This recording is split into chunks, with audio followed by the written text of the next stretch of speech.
আপনারা দেখছেন ২১শে টেলিভিশন।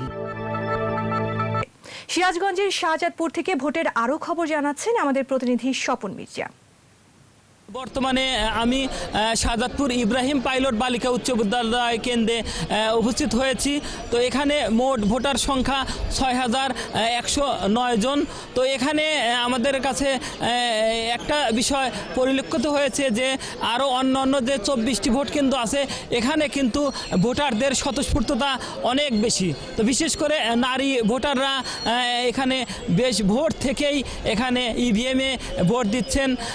তো এই নির্বাচনে মোট ৪ জন মেয়র পদে প্রতিদ্বন্দ্বিতা করছেন। তো শাহজাদপুরের এই পৌর নির্বাচন নিয়ে এই হচ্ছে আমার কাছে সর্বশেষ পরিস্থিতির খবর।